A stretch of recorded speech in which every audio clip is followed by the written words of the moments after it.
और बहनों, नमस्कार, खुलुमखा।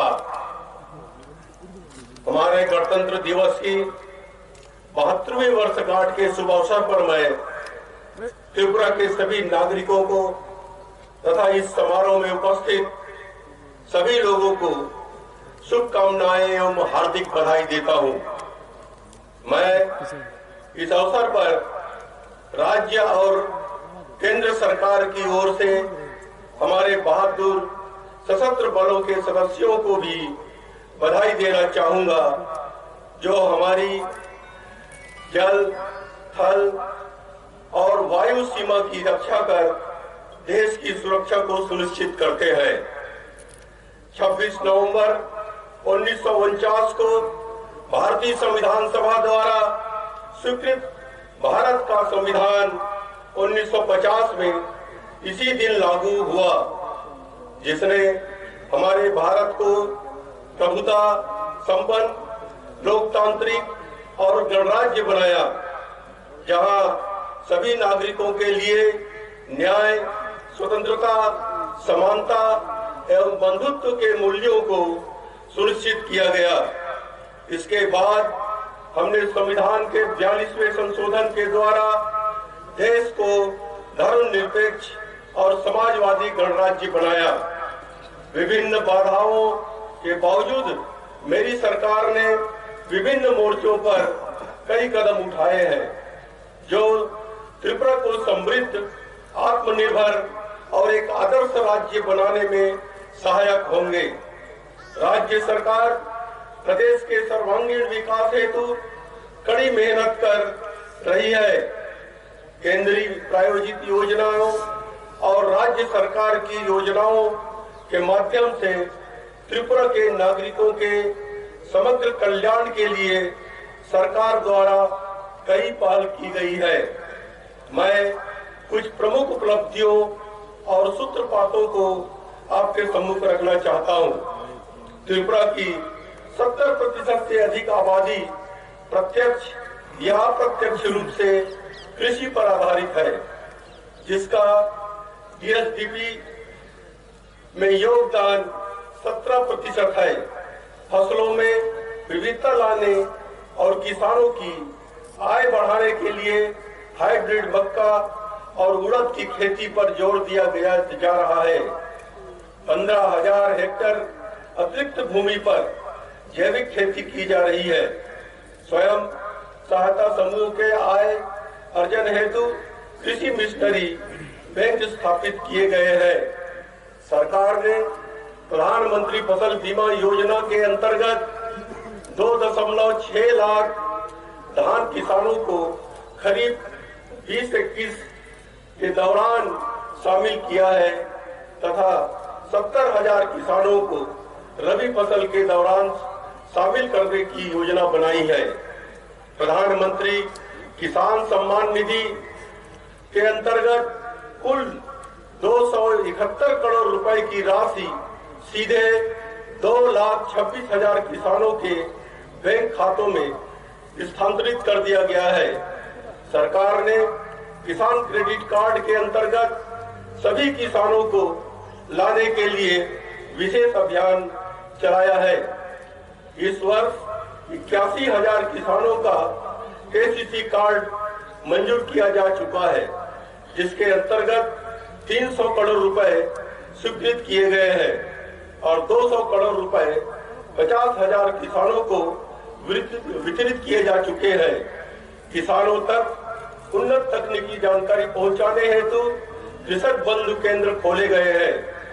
राज्य सरकार ने नाबार्ड से एक विशेष ऋण योजना के अंतर्गत 50,000 भूमिहीन, बरतदार, बटाईदार कृषक और जोतदार किसान को शामिल करने की योजना बनाई है, जिसे त्रिपुरा ग्रामीण बैंक के माध्यम से वितरित किया जाएगा। राज्य सरकार ने बांस, चाय, रबर और बागवानी उत्पादों जैसे उपलब्ध प्राकृतिक संसाधनों से बेहतर समूल्य, संवर्धन एवं आय अर्जन बढ़ाने पर जोर दिया है। अतिरिक्त 2315 हेक्टेयर भूमि को फल उत्पादन एवं बागवानी फसलों के अंतर्गत लाया गया है। राष्ट्रीय सौर ऊर्जा संस्थान हरियाणा द्वारा 3 जिलों में सौर आधारित शीतलन कक्ष स्थापित किए गए हैं। पूरे साल अनानास के निरंतर उत्पादन को सुनिश्चित करने के लिए केमिकल स्ट्रेगनिंग प्रक्रिया के माध्यम से 505 हेक्टेयर भूमि में अनानास की खेती के लिए नई योजना शुरू की गई है। 2020-21 से 2024-25 की अवधि के लिए मुख्यमंत्री सुनिश्चित सिंचाई कार्यक्रम के अंतर्गत 65,000 हेक्टेयर के क्षेत्र को चरणबद्ध तरीके से सिंचाई प्रसार हेतु लक्षित किया गया है, ताकि राज्य की सिंचाई क्षमता 1.73 लाख हेक्टेयर का पूरा उपयोग किया जा सके। त्रिपुरा भारत में दूसरा सबसे बड़ा रबर उत्पादक राज्य है। राज्य सरकार रबर सीड की गुणवत्ता में सुधार लाने के लिए स्मोक हाउसेस के निर्माण पर बल दे रही है। 24 घंटे प्रत्येक घर में उच्च गुणवत्ता की बिजली उपलब्ध कराने के लिए प्रतिबद्ध है। बिजली के क्षेत्र में बुनियादी ढांचा को सुदृढ़ करने के लिए करीब 4,600 करोड़ रुपए की योजना पर काम कर रहा है, जिसके पूर्ण होने पर बिजली व्यवस्था में व्यापक सुधार हो जाएगा। प्रधानमंत्री आवास योजना के अंतर्गत त्रिपुरा राज्य को भारत में पूर्वोत्तर राज्यों की श्रेणी में सबसे अच्छा प्रदर्शन करने वाला राज्य और समग्र देश में दूसरा सर्वश्रेष्ठ प्रदर्शन करने वाला राज्य के रूप में प्रशंसित किया गया है। यह वास्तव में बहुत संतुष्टि का विषय है कि त्रिपुरा के सभी यूएलबी को पहले ही ओडीएफ यानी खुले में शौचालय मुक्त घोषित किया जा चुका है। राज्य सरकार अब उच्चतर ओडीएफ प्रमाणीकरण की तैयारी कर रही है। राज्य सरकार मानव संसाधन विकास को सर्वाधिक प्राथमिकता दे रही है, क्योंकि यह राज्य के विकास के लिए सबसे महत्वपूर्ण है। नूतन दिशा कार्यक्रम की सफलता के कारण कक्षा 3 से 8 के छात्रों की सीखने की क्षमता में काफी सुधार हुआ है। कक्षा 10वीं पास करने वाले विद्यार्थियों की संख्या में भी 5% की वृद्धि हुई है। सरकारी स्कूलों के 30 मेधावी छात्रों को मुख्यमंत्री सुपर 30 योजना के तहत देश के उत्तम कोचिंग संस्थानों में कोचिंग दी जा रही है, ताकि वे मेडिकल और इंजीनियरिंग प्रवेश परीक्षा में सफलता प्राप्त कर सके। राज्य में आईएएस परीक्षा के युवा उम्मीदवारों के लिए लक्ष्य नामक एक योजना शुरू की गई है, जिसके तहत आईएएस प्रीलिमिनरी की परीक्षा पास करने वाले छात्रों को 1 लाख की छात्रवृत्ति दी जाती है। यह हर्ष का विषय है कि इस योजना का लाभ लेकर त्रिपुरा की एक बेटी ने यूपीएससी की परीक्षा पास की है। डिग्री कॉलेजों की शिक्षा की गुणवत्ता में सुधार के लिए उनके नैक से मान्यता प्राप्त करने के लिए कहा गया। 22 में से 15 डिग्री कॉलेजों को यह मान्यता मिल चुकी है। प्रवेश परीक्षा में पारदर्शिता लाभ सुनिश्चित करने के लिए सभी 22 डिग्री कॉलेजों के लिए केंद्रीकृत ऑनलाइन प्रणाली शुरू कर दी गई है। पॉलिटेक्निक संस्थानों में चयन के लिए प्रवेश परीक्षा भी इस वर्ष आरंभ की गई है। स्वास्थ्य क्षेत्र के क्षेत्र में इस वर्ष कोरोना महामारी सबसे बड़ी चुनौती बनकर आया। राज्य सरकार ने अल्प समय में ही इससे लड़ने के लिए रणनीति बनाई और विभिन्न अस्पतालों में इससे जुड़ी जरूरी सुविधाओं की उपलब्धता को सुनिश्चित किया। 5 मार्च 2020 से ही कोरोना की जांच राज्य में शुरू कर दी गई और अब तक करीब 6 लाख सैंपल की जांच हो चुकी है। राज्य के सभी वर्गों, खासकर हमारे डॉक्टर, नर्स, आशा वर्कर तथा अन्य फ्रंटलाइन कर्मी के सहयोग से इस महामारी पर लगभग काबू पा लिया गया है। संक्रमित रोगियों में से करीब 99% लोग स्वस्थ हो चुके हैं।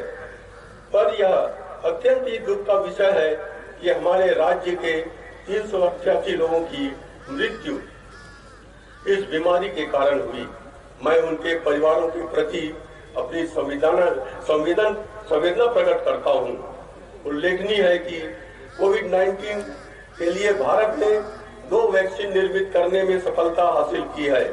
प्रधानमंत्री श्री नरेंद्र मोदी जी के नेतृत्व में गत 16 जनवरी को दुनिया के सबसे बड़े टीकाकरण अभियान की शुरुआत की गई है। चरणबद्ध ढंग से सभी तक वैक्सीन पहुंचे, इसलिए केंद्र सरकार प्रतिबद्धता के साथ योजनाबद्ध ढंग से कार्य कर रही है। हमारे राज्य में भी कोरोना के टीकाकरण का काम शुरू हो गया है और इस बीमारी के विरुद्ध युद्ध निर्णायक दौर में पहुंच गया है। मैं सभी राज्यवासियों से यह आग्रह करना चाहता हूं कि वे आगे आकर बेहिचक कोरोना का टीका लगवाएं, ताकि इस बीमारी से स्वयं को और राज्य को भी सुरक्षित रखा जा सके। किंतु टीकाकरण का काम संपन्न न होने तक सावधानी बरतें, जैसे कि मास्क पहनना, सामाजिक दूरी का पालन करना तथा बार बार साबुन से हाथ धोना। गणतंत्र दिवस के पावन अवसर पर चलिए हम शपथ लेते हैं कि स्वयं को कठिन परिश्रम, निस्वार्थ और उच्चतम निष्ठा और ईमानदारी के साथ त्रिपुरा को देश में एक आदर्श, समृद्ध और सर्वश्रेष्ठ राज्य बनाने हेतु सच्ची निष्ठा और एकता, अखंडता को संरक्षित और मजबूत करें। समाज के सभी वर्गों के बीच शांति और बंधुत्व को बढ़ा दें। एक बार मैं फिर यहाँ पर एकत्रित लोगों को और त्रिपुरा के समस्त नागरिकों को अपनी शुभकामनाएं प्रेषित करता हूँ और अपने संबोधन को समाप्त करता हूँ। जय हिंद। ये अधिक आय अर्जन में सहायक होगा। वर्ष 2019-20 में राज्य में 77,000 टन मछली का उत्पादन हुआ था।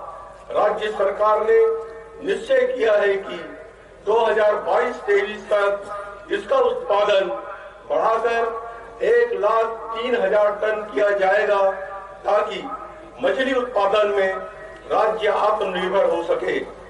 इसके लिए उन्नत तकनीकी से बायोक्लाक तथा केज कल्चर पर बल दिया जाएगा। वित्तीय वर्ष 2019-20 के अंतर्गत पशुपालन और डेयरी क्षेत्र में 25.3% की वृद्धि दर्ज की गई है। दूध के उत्पादन को बढ़ाने के लिए एक नई योजना मुख्यमंत्री उन्नत गोवर्धन प्रकल्प की शुरुआत की गई है। इस योजना के तहत कृत्रिम गर्भाधान के लिए एक नई तकनीक का व्यवहार किया जाएगा, जिससे यह सुनिश्चित होगा कि पैदा होने वाला बछड़ा मादा होगा। इससे गाय की संख्या में बढ़ोतरी होगी। 2023 तक इस योजना के तहत 3.2 लाख गायों को कवर करने का लक्ष्य है। अंडा उत्पादन में आत्मनिर्भर बनने के लिए बकरी और बैकयार्ड पोल्ट्री को बढ़ावा दिया जा रहा है। निजी क्षेत्र में 2 नए पोल्ट्री फार्म स्थापित किए गए हैं, जहां लगभग वर्ष में 2 करोड़ अंडे का उत्पादन होता है। अंडे की औसत उपलब्धता जहां 2017-18 में प्रति वर्ष 67 थी, आज यह संख्या बढ़कर 79 हो गई है, जो राष्ट्रीय औसत के बराबर है। राज्य पहले से ही मांस के उत्पादन में आत्मनिर्भर है।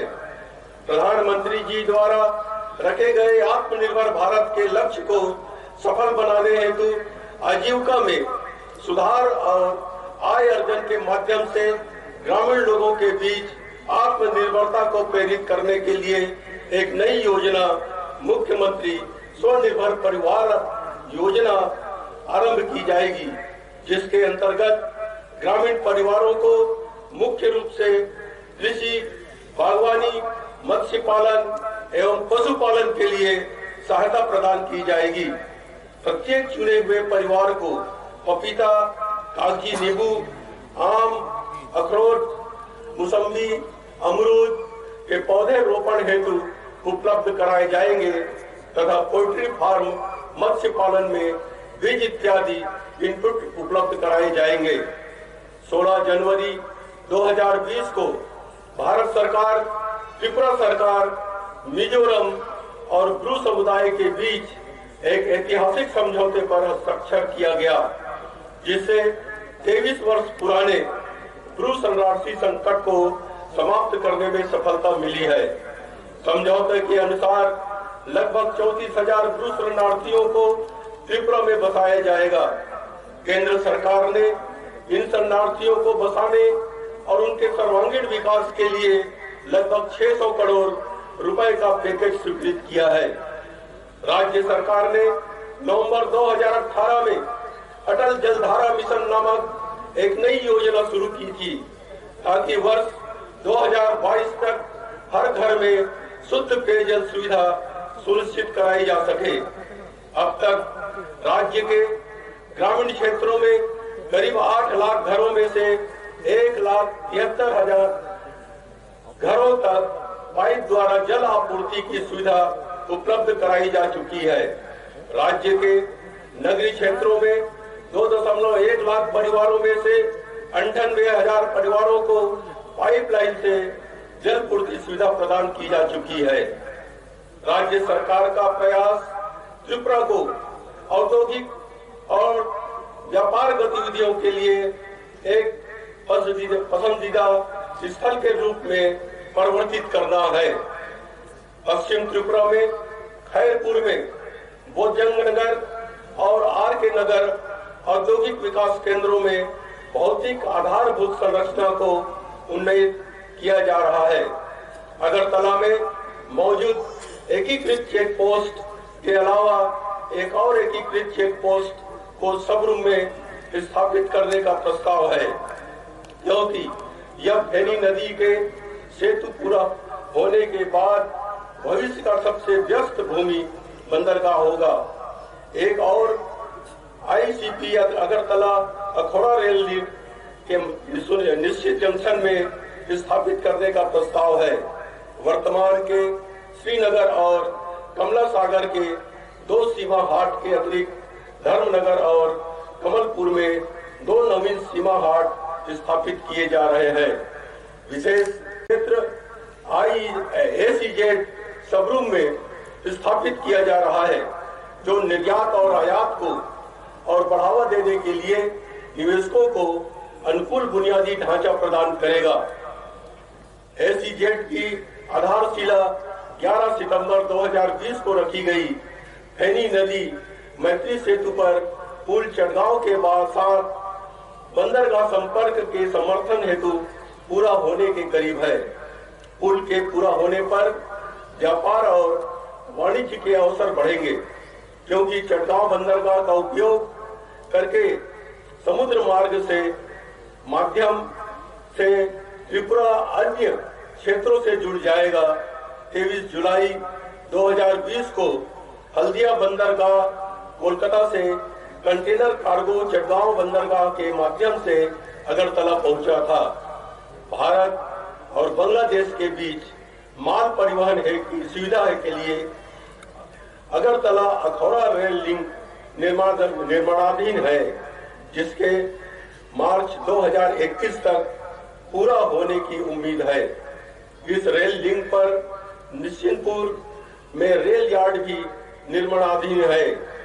फेनी बांग्लादेश और बेलोनिया भारत के बीच रेल संपर्क की स्थापना हेतु विदेश मंत्रालय और रेल मंत्रालय के द्वारा पहल की गई है।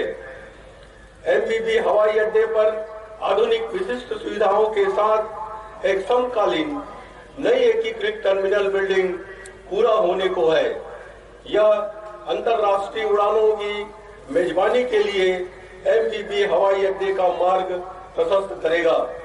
सोनामुरा के पास श्रीमंतपुर टर्मिनल में 5 सितंबर 2020 को फ्लोटिंग जेटी का उद्घाटन के साथ त्रिपुरा अंतर्देशीय जल परिवहन के मानचित्र में शामिल हो गया है। यह जल मार्गों के माध्यम से दोनों देशों के बीच माल की आवाजाही की सुविधा प्रदान करेगा। भारत सरकार माननीय केंद्रीय मंत्री सड़क परिवहन और राजमार्ग ने वेवलिंक द्वारा 9 राष्ट्रीय राजमार्ग परियोजनाओं के द्वारा त्रिपुरा में 2752 करोड़ रुपए की लागत से 262 किलोमीटर सड़कों के निर्माण तथा 2 पुलों की आधारशिला रखी है। इन सभी सड़कों और पुलों का निर्माण कार्य शुरू हो चुका है। अगले वित्तीय वर्ष में 75,000 करोड़ रुपए की लागत से 4 और नई परियोजनाओं को प्रारंभ करने की योजना है। त्रिपुरा में जबरदस्त पर्यटन क्षमता है, क्योंकि राज्य प्राकृतिक सुंदरता में समृद्ध है और यहाँ कई महत्वपूर्ण धार्मिक पर्यटन स्थल भी है। राज्य में पर्यटन को बढ़ावा देने के उद्देश्य से त्रिपुरा पर्यटन नीति 2020-25 फरवरी 2020 में प्रस्तुत की गई। यह नीति त्रिपुरा में सार्वजनिक निजी भागीदारी को बढ़ावा देने के लिए एक उपयुक्त प्रणाली उपलब्ध कराती है। इस दिशा में एक कदम के रूप में सागर महल पर्यटन लॉज को होटल पोलो टावर्स को पट्टे पर दिया गया है। राज्य सरकार ने राज्य में पर्यटन के बुनियादी ढांचे को विकसित करने के लिए एशियाई विकास बैंक को 500 करोड़ रुपए का प्रस्ताव भेजा है। पर्यटन को प्रोत्साहन देने के लिए भारत बंगला पर्यटन उत्सव का आयोजन फरवरी 2020 में किया गया था, जिसमें कलाकारों, पत्रकारों, यात्रा और टूर ऑपरेटर्स दोनों देशों के ट्रेवल्स ब्लॉगर्स ने भाग लिया था। सप्ताह अंत तक सांस्कृतिक कार्यक्रम भी नीरमहल में प्रस्तुत किया गया। इम्फाल और कोलकाता हवाई अड्डे पर त्रिपुरा के प्रमुख पर्यटक स्थलों को दर्शाता विज्ञापन बोर्ड स्थापित किया गया है। माता त्रिपुरा सुंदरी मंदिर ट्रस्ट का वेब पोर्टल 5 दिसंबर 2020 को लॉन्च किया गया है, जो भक्तों को प्रतिदिन मंदिर परिसर से सीधे 2 बार नियमित स्ट्रीमिंग दिखाने का में सक्षम है। केंद्रीय प्रायोजित योजना एक राष्ट्र एक राशन कार्ड के तहत 1/1/2020 से राज्य में राष्ट्रीय पोर्टेबिलिटी सुविधा लागू की गई है, जिसके अंतर्गत सभी NFSA राशन कार्ड धारक परिवारों को राज्य के किसी भी उचित मूल्य की दुकान से खाद्य अनाज प्राप्त करने की अनुमति है। राज्य सरकार ने कोविड-19 लॉकडाउन अवधि के दौरान प्रधानमंत्री गरीब कल्याण अन्न योजना, आत्मनिर्भर भारत, प्रधानमंत्री राहत कोष इत्यादि योजनाओं के अंतर्गत पीड़ित लोगों के लिए विभिन्न राहत पैकेज, मुफ्त चावल दाल प्रदान किया।